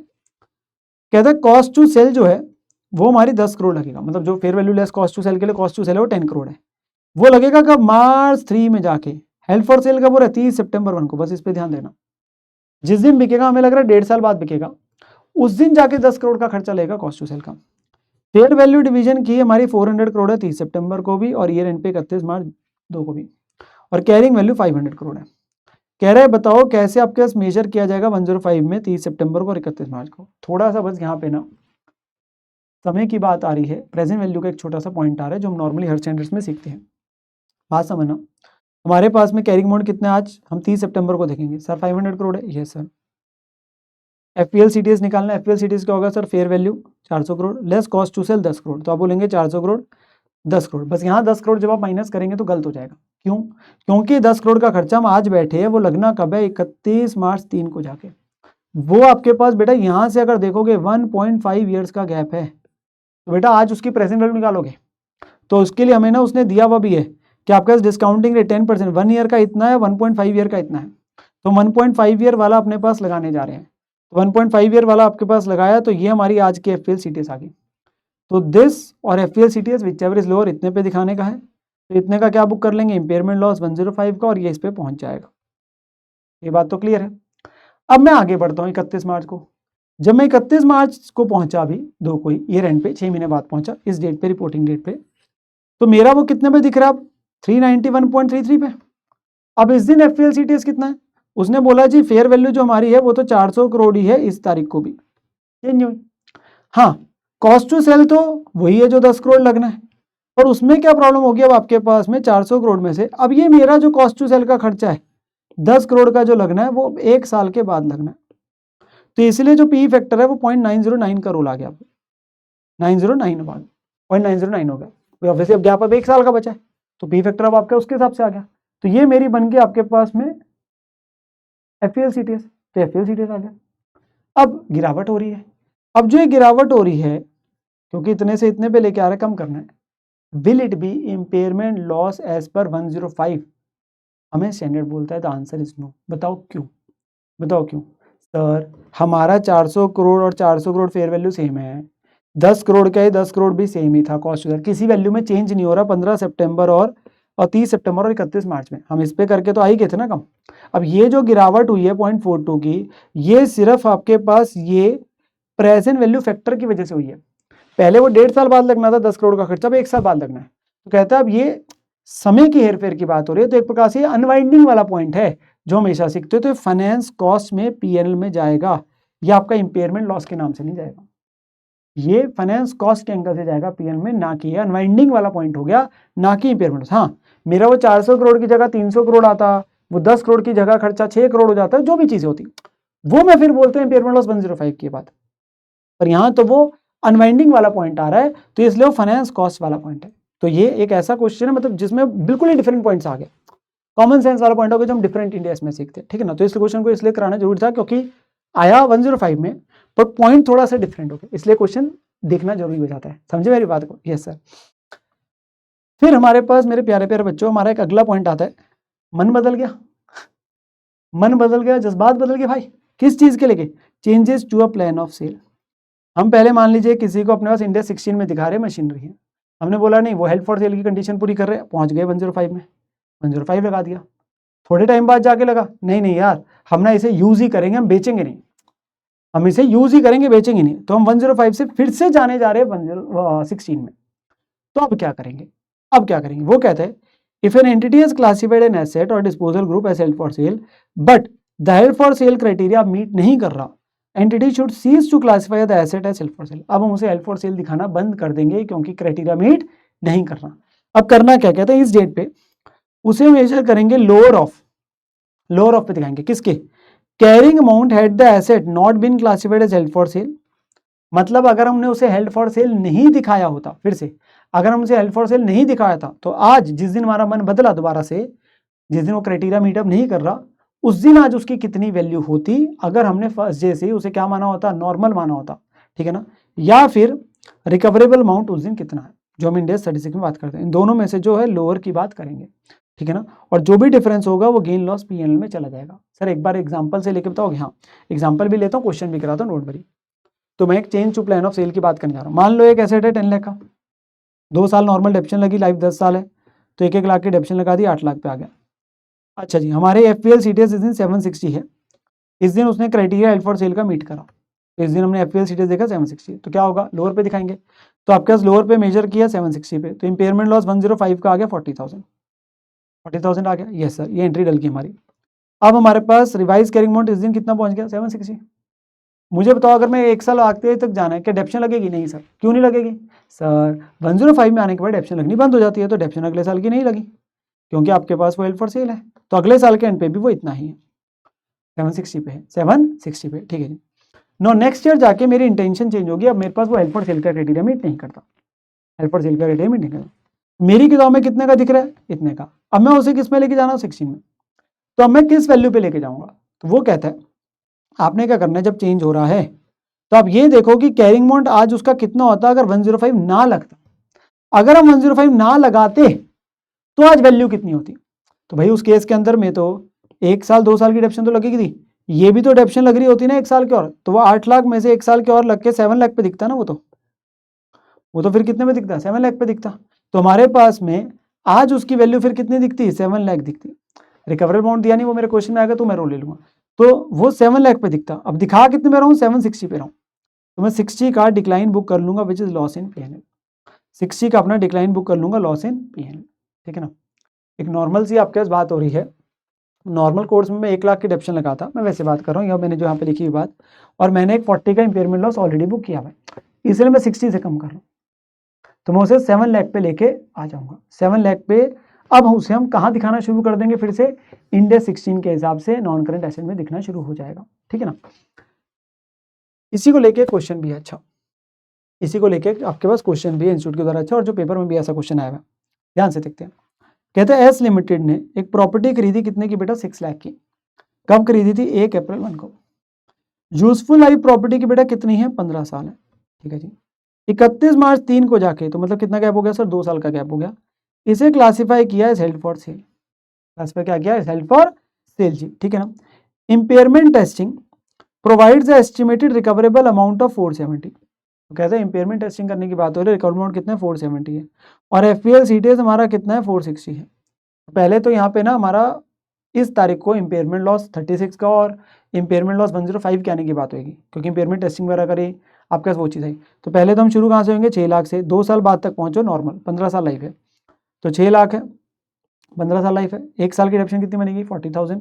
1 साल 2 साल की, ये हमारा कैरिंग अमाउंट है इस डेट पे।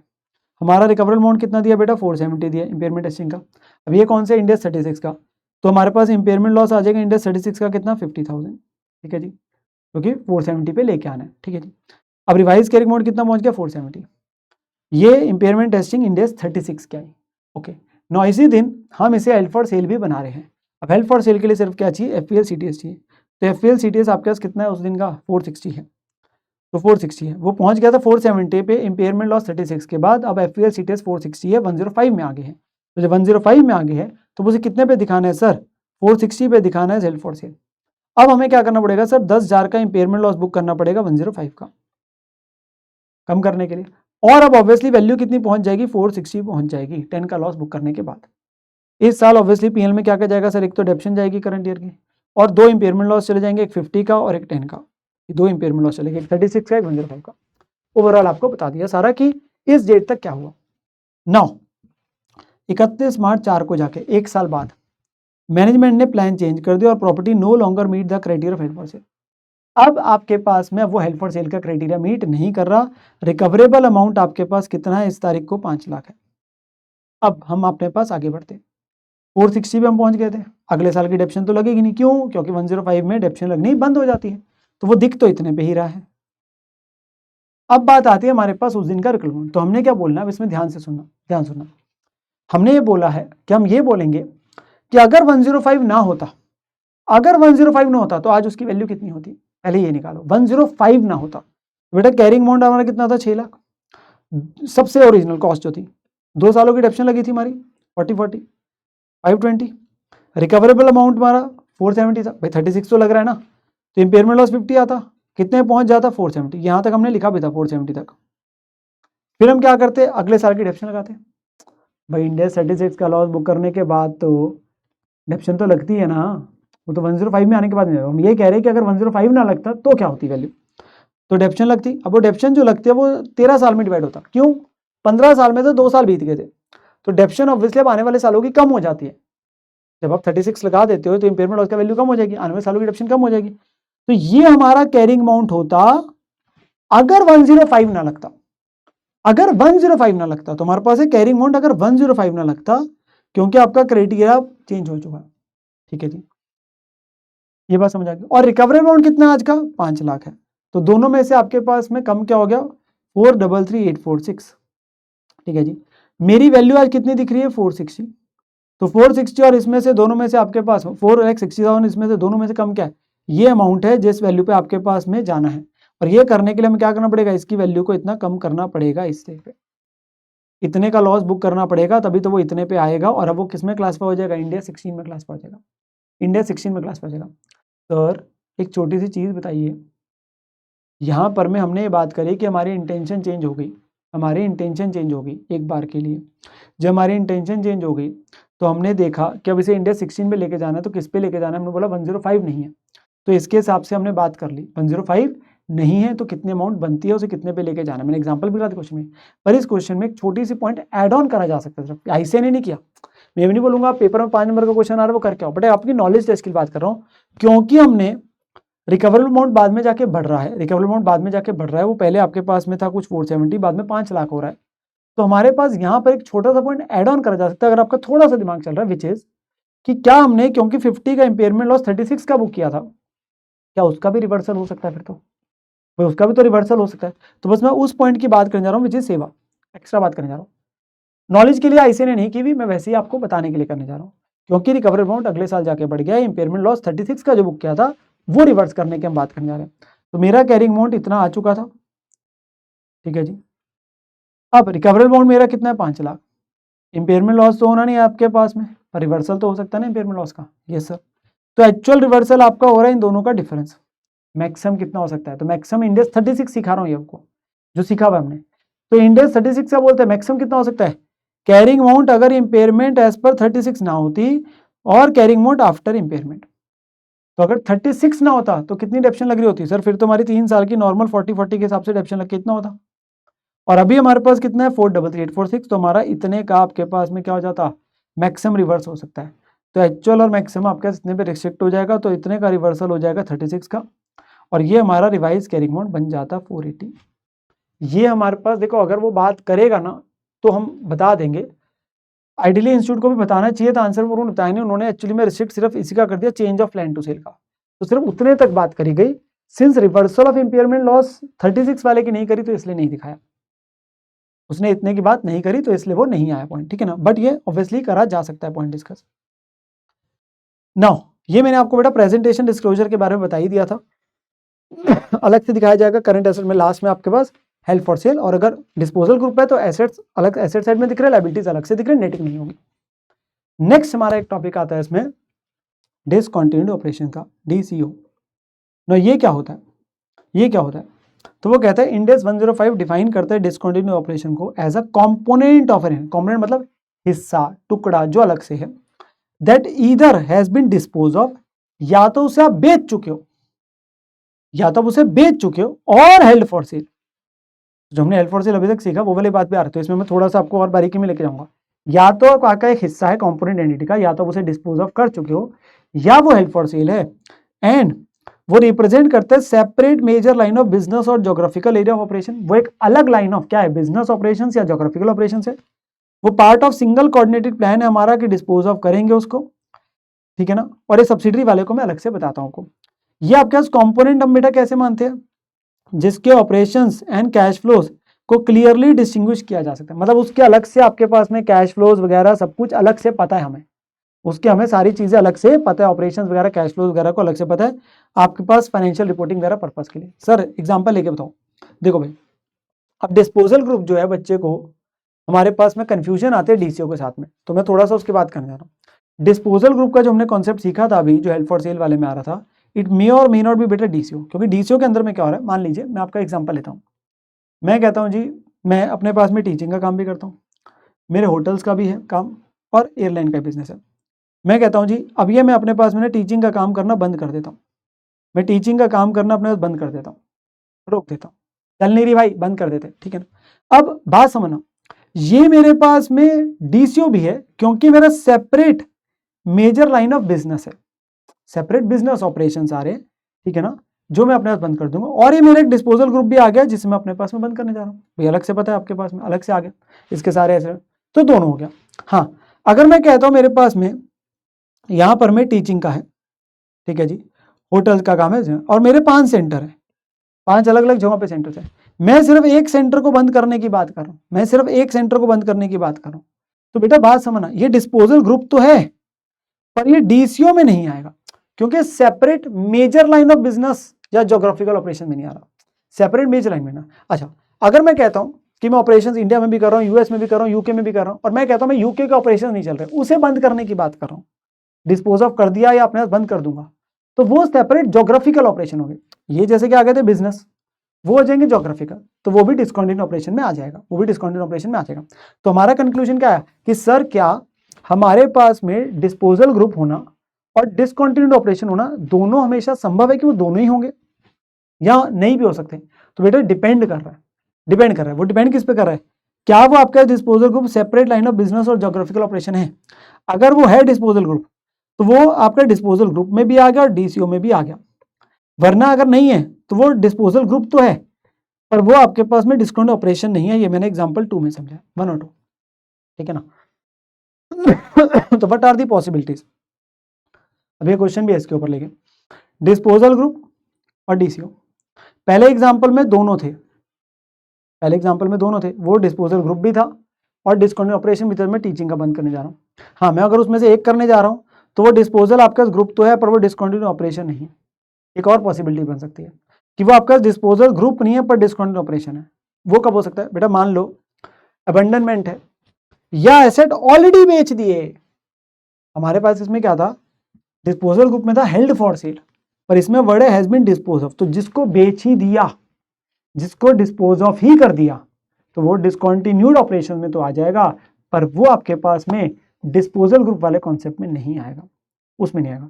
सर ये दिया क्यों गया बेटा, ये इसलिए दिया गया थोड़ा प्रेजेंटेशन और डिस्क्लोजर्स के एंगल से इसको दिया गया, वो जो मैं डिस्क्लोजर्स आपको बताऊंगा अभी कि क्या क्या है। पर पहले हमें ये समझना जरूरी था कि थोड़ा सा बच्चों को कंफ्यूजन क्या आता है कि डिसकंटिन्यूड ऑपरेशन होता है क्या, तो वो कहता है कि वो ऐसा आपके पास कंपोनेंट ऑफ हिस्सा एक ऐसा टुकड़ा है जिसके ऑब्वियसली कैश फ्लोज वगैरह अलग से पता है, वो इसलिए पता है क्योंकि डिस्क्लोजर देने हैं, जो कि एक separate major line of business और ज्योग्राफिकल ऑपरेशंस है, या डिस्पोज कर दिया या करेंगे, हेल्ड फॉर सेल है। और एक और इसमें आता है कि अगर किसी सब्सिडरी को एक्वायर किया exclusively with due to resale, तो वो भी इसमें आ जाएगा। इफ आई एक्वायर्ड है सब्सिडरी और उसको आगे जाके बेच ही देना है, सब्सिडरी को एक्वायर इसलिए किया क्योंकि मुझे रीसेल कर देना है, तो वो भी डिसकंटिन्यूड ऑपरेशन है, वो भी डिसकंटिन्यूड ऑपरेशन में आएगा, ठीक है ना। अब देखो इसके डिस्क्लोजर की बात पे मैं आता हूं, पर उससे पहले ना मैं आप लोगों को ये बता देता हूं, एक इसके ऊपर जो क्वेश्चन है आई पर्सनली ट्रीट किया क्वेश्चन एक अच्छा है, जो कि आप लोगों को ऐसा भी क्वेश्चन डायरेक्टली मिल सकता है, इवन कि आपको एमसीक्यूज वगैरह में भी रोल प्ले कर सकता है ऐसा क्वेश्चन, जो बच्चे की थोड़ी सी सिर्फ डेफिनेशन वाले पार्ट को थोड़ी सी क्लैरिटी को लेके आता है, ठीक है ना। वो कहता है आइडेंटिफाई करो whether each of the following scenarios give rise to the discontinued operation, और आपके पास classification of assets held for sale, मतलब वो बताना है डीसीओ है कि हेल्ड फॉर सेल वाली बात आ रही। पहला है एमएनओ ने डिस्पोज ऑफ करे component of the entity by selling the underlying assets, sale transaction is incomplete at the reporting date. तो बेटा यहां पर मैं, क्योंकि उसने बोला हम कंपोनेंट को डिस्पोज ऑफ करने की बात कर रहे हैं, तो ऑब्वियसली डीसीओ तो हो गया, और अभी वो हुआ नहीं है, इनकम्प्लीट है, तो वो हेल्ड फॉर सेल है। भाई हो जाता फिर वो हेल्ड फॉर सेल ना रहता, तो वो हेल्ड फॉर सेल भी हो गया, तो दोनों है। अगला क्या था, इन्होंने, मैं यहीं से बताता हूं, सीज कर दी activities that meet the definition of discontinue operation without selling any assets. तो हमने बंद कर दिया काम जो डिसकंटिन्यू ऑपरेशन का तो काम आपके पास मीट कर रहे हैं डेफिनेशन को, बट हम एसेट्स नहीं बेचेंगे, हम एसेट्स नहीं बेचेंगे विदाउट सेलिंग, हम एसेट नहीं बेचने वाले, हमने काम बंद कर दिया। तो वो डीसीओ की डेफिनेशन को तो पूरा कर रहा है, पर आपके पास एसेट नहीं बेचेंगे। तो जैसे अबंडनमेंट जो हमने बात करी थी, तो abandonment is not held for sale, तो ये हेल्ड फॉर सेल में तो नहीं आ रहा, बट आपका डीसीओ में तो आ रहा है, क्योंकि बेचना नहीं है ना एसेट्स को, हमने एसेट को बेचना नहीं। फिर कहते हैं सीज कर दी एक्टिविटीज को, already completed the sale of the asset at the reporting, asset बेच चुके हैं, एसेट बेच चुके हैं, तो हमारा क्या था डीसीओ में, बेच चुके हो हेल्ड फॉर सेल है, तो जब बेच चुके हो तो आपके पास डिसकंटिन्यूड में तो आ गया, पर हेल्ड फॉर सेल में नहीं आएगा, हेल्ड फॉर सेल में नहीं आएगा। और लास्ट है इट विल सेल और has sold the asset that are within the scope of 105, हम अपने पास में जाके बेचने की बात करेंगे, हम बेचेंगे अपने पास में, ठीक है ना, but does not discontinue any of the operations, पर हम किसी ऑपरेशंस को बंद नहीं करने वाले, हम कुछ एसेट्स को अपने पास बेचने की बात करेंगे, तो वो हेल्ड फॉर सेल तो आ गया, पर वो सेपरेट मेजर लाइन आपके पास ऑफ बिजनेस और ज्योग्राफिकल ऑपरेशन है। जैसे बोलो मैंने एक सेंटर के कुछ एसेट्स बेचने की बात करूं, तो ऑब्वियसली आपके पास डिस्पोजल ग्रुप, अब आपके पास डिस्पोजल ग्रुप बोल लीजिए हेल्ड फॉर सेल वाले में तो आ रहा है, बट वो आपके पास में डिसकंटिन्यूड ऑपरेशन में नहीं आ रहा। फर्क सिर्फ किसका है, फर्क है थोड़ा सा डिस्क्लोजर्स को लेकर। ये क्वेश्चन पे तो मैं अलग से आता हूँ, यहाँ डिस्क्लोजर की जो बात करेगी ना मैं उसे बताता हूँ। Presentation and disclosure, presentation disclosure, वो कहते हैं entity should present and disclose the information of, अगर वो डिसकंटिन्यू ऑपरेशन है, separately from the continue operation, इसे हम अलग से दिखाते हैं, कंटिन्यूइंग वाले से अलग दिखाते हैं। कहाँ पे बेटा, हमारे पास में जो प्रॉफिट लॉस होता है ना, post tax profit loss discontinued से, एज वेल एज उसका ईपीएस, उसे सेपरेटली दिखाया जाता है। कहाँ पे, पीएनएल में, जो हम डिवीजन 2 पीएनएल के अंदर बात करते हैं, तो मैं आपको दिखा देता हूँ। ये हमारा बेटा क्या है, पीएनएल है, देखो पार्ट 2 स्टेटमेंट ऑफ पीएनएल, वॉन बक्से सीखते भी है। तो यहाँ पे ना अगर आप देखेंगे हमारा प्रॉफिट लॉस कंटिन्यूइंग ऑपरेशन का तो पूरा करके आता है, डिसकंटिन्यूड का सीधा आपके पास प्रॉफिट लॉस आता है, टैक्स एक्सपेंस आता है देखो, और ये आफ्टर टैक्स आ जाता है। तो ये वैल्यू आ रही है डिसकंटिन्यूड वालों की, ताकि यूजर्स को अलग से पता चल सके कि जो डिसकंटिन्यू ऑपरेशन है उनका प्रॉफिट लॉस कितना, उनका टैक्स वगैरह कितना है, तो वो आपके अलग से है। साथ के साथ इवन इनका जो है अर्निंग पर शेयर भी, जो इंडेक्स 33 में सीखते हैं, तो अर्निंग पर शेयर भी बेटा डिसकंटिन्यू ऑपरेशन वगैरह का अलग से दिखाया जाता है, वो भी अलग से दिखाया जाता है, डिसकंटिन्यू ऑपरेशन वाले का अर्निंग पर शेयर। तो यही दोनों बातें मैंने आप लोगों के साथ में यहाँ पे बोली है कि उनका प्रॉफिट लॉस और ईपीएस जो है सेपरेटली दिखाने की बात होती है। थोड़ा वो फॉर्मल में दिख जाता है, पता भी चल जाता है। हाँ जी sir. Change to a plan of sale, general बात हो रही है। अगर entity ceases to classify a component of entity as held for sale, the results previously, क्योंकि देखो अगर बेच दोगे फिर तो वापस नहीं होगा, और अगर हम कह रहे हैं हेल्ड फॉर सेल था और वो डिसकंटिन्यूड की परिभाषा को फुलफिल कर रहा है, तो अगर हमारी अब इंटेंशन चेंज होगी तो रिजल्ट्स जो आपके पास प्रीवियसली प्रेजेंट कर रहे थे वो अपने रिक्लासिफाई कर देंगे, अब वो फिर से कंटिन्यूइंग में आ जाएगा, and it will be included income from the continuing operation. अब वो कंटिन्यूइंग में आना शुरू हो जाएगा, वो डिसकंटिन्यूड में आना बंद हो जाएगा अगर आपका प्लान आपके पास में चेंज हो जाता है। तो ये जनरल बात है, ठीक है ना। एक वैसे ही आपके एक एक्स्ट्रा क्वेश्चन कराना चाहता हूँ, अच्छा क्वेश्चन है क्योंकि आरटीपी का ऐसा क्वेश्चन आपका 6 to 8 मार्क्स का बन सकता है, ठीक है ना। तो इसको हम डिस्कस कर लेते हैं, हमारा स्टैंडर्ड की सारी बातें आपकी कवर हो जाएगी। कहता है 1 जनवरी को कैरिंग अमाउंट जो relevant assets of the division of an entity है वो कुछ दे रखे है, जिसमें गुडविल दे रखी है 1.2 लाख की, पीपी आपके पास में 4 लाख की और इन्वेंट्री 2 लाख की। अब तीनों को ऐड करेंगे 1.2, 4 और 2, 7.2 लाख कैरिंग अमाउंट बन जाएगा। 1 जनवरी से इन्होंने बिगिन किया to actively market the division और इनको काफी सारी क्वेरीज मिली, ठीक है जी। 1 जनवरी को डायरेक्टर ने एस्टिमेट किया कि इन्हें 6.4 लाख मिलेगा from sale of the division. Since 1 जनवरी मार्केट कंडीशंस इंप्रूव हो गए और 30 अप्रैल को जाके उन्हें ऑफर मिला बेटा किस चीज का, कि डिवीजन को कितने में खरीदा जाएगा, 6.6 लाख में। Sale expected to be complete on 30 June है, 6.6 लाख एज्यूम करा जाता है रीजनेबल वैल्यू 31 मार्च को। पहले तो हमें ये जानना है, जब हम अपने पास बेटा 1 जनवरी को हेल्ड फॉर सेल दिखाने की बात करने आ रहे हैं तो उस दिन आपका 6.4 लाख मिलने की बात हो रही है। हमारा कैरिंग अमाउंट कितना है, 7.2 लाख। हमने कितने पे लेके आना है, 6.4 लाख पे। तो पहले तो हमारे पास वो 3 एसेट्स है, गुडविल, पीपी, इन्वेंट्रीज, जिस दिन वो हेल्ड फॉर सेल हो रहा है 7.2 है। एफपीएल सीटेस उस दिन की कितनी थी, 1 जनवरी की, सर 6.4 लाख। तो हमारा इंपेयरमेंट लॉस आ जाएगा 105 का 0.8। अब ये लॉस किस में जाएगा सर, गुडविल में जाएगा ऑब्वियसली, क्योंकि गुडविल है उतनी की, तो गुडविल। तो ये रिवाइज कैरिंग अमाउंट हमारे आगे, ये रिवाइज कैरिंग अमाउंट हमारे पास में आ जाते हैं, तो 6.4 आपके यहाँ से बन जाएगा, ठीक है ना। अब उसने मुझे आगे जाके बोला कि आगे जाके मार्क को लग रहा है मार्केट बेटर होगी है तो हमें ज़्यादा पैसे मिल जाएंगे बेच के, अब 6.4 की जगह कितने मिलेंगे, 6.6 लाख मिलेंगे हमें, ठीक है ना। इस दौरान में अगले 3 महीने में जो इन्वेंट्री थी, कुछ हमने 1.6 वाली जो थी इतने बेची, ठीक है ना। जो हमारे पास इन्वेंट्री पड़ी ना 2 लाख, उसमें से कुछ वाली को इतने बेचा, पर वैसे एक्चुअली टोटल कॉस्ट इन्वेंट्री की जो ईयर एंड पे वो 1.8 लाख है। अब इन्वेंट्री की वैल्यू चेंज होगी, मैंने क्वेश्चन भी कराया था भाई, ऐसा होता है कि कुछ चीज़ों की वैल्यू जो आपके पास में स्कोप्ड आउट वाले जो डिस्पोजल ग्रुप का पार्ट है उनकी वैल्यूज ईयर एंड के अगर चेंज होकर दे देगा तो अभी से हम चेंज वाली लेंगे, तो ईयर एंड पे इन्वेंट्री की वैल्यू इतनी हो चुकी है, ठीक है ना। और आपके पास में डिस्क्लोजर रिक्वायरमेंट वगैरह की लेके बात कर रहा है। अब हमारे पास बेटा बस इन्वेंट्री की वैल्यू 1.8 आपके पास चेंज हो चुकी है। पीपी पे ऑब्वियसली डेप्शन लगेगी नहीं, चाहे 3 महीने की, क्यों, क्योंकि आप हेल्ड फॉर सेल में आ चुके हो तो डेप्शन नहीं लगेगी पीपी पे, ठीक है ना। और गुडविल की वैल्यू उतनी ही आ रही है, वो भी आपके पास में ऐसे आएगा, ठीक है ना। अब एफएल सीटीएस हमारा कितना है, 6.6 है। अब एफएल सीटीएस हमारे पास कितना है, 6.6 है, वो आपकी रीजनल वैल्यू एफएल सीटीएस की। नाउ हमारे पास में जो बात आती है, हम ये कहते हैं कि सर हमारे पास में हम इंपेयरमेंट लॉस तो नहीं बुक करना, पर रिवर्स तो कर सकते हैं ना भाई। पहले हम अपने पास में 7.2 से 6.4 पे आए थे, 7.2 से 6.4 पे आए थे, हमने 80 लाख का आपका 0.8 का लॉस बुक किया था। तो क्या मेरे पास अब ये मेरी कैरिंग अमाउंट है और मैं क्या इसको इसमें और तो लॉस नहीं बुक करना, और करना होता तो मैं कर देता, पहले गुडविल को बाद में आपके पीपी को जैसे भी है, पर अब मैं बढ़ा तो सकता हूँ ना। तो क्वेश्चन कम्स बढ़ाने के लिए बेटा आपको बोला था मैंने कि आपका इंपेयरमेंट लॉस होना रिवर्सल की बात होगी ना, पर मुद्दे की बात ये आप कहोगे सर 0.4 से हमने रिवर्स करने का है, भाई कर ही नहीं सकते, क्यों नहीं कर सकते सर, क्योंकि हमने सारे का सारा गुडविल का बुक किया था और गुडविल का रिवर्सल पॉसिबल नहीं है, परमिटेड नहीं है, गुडविल का परमिटेड नहीं है, ठीक है ना। हाँ मैं ये कहता हूं कि आपके पास गुडविल पूरी खत्म हो जाती है और हमने पीपी में किया होता और अब वैल्यू बढ़ रही होती तो हम रिवर्स कर देते ना पीपी वाला, तो हम रिवर्स करने की बात करते हैं ना पीपी वाला, गुडविल का तो परमिटेड ही नहीं है ना, गुडविल का तो परमिटेड ही नहीं है, ठीक है जी। सो यहाँ पर मैं मेरे प्यारे प्यारे बच्चों आप लोगों के साथ में ना मैं बताने जा रहा हूँ बेटा, ये पूरे का पूरा स्टैंडर्ड जो है ना इन 100% मैनर मैंने काफ़ी डिटेल में, बिकॉज है स्टैंडर्ड छोटा सा, बच्चे इसको अननेसेसरी में छोड़ने का सोचते हैं।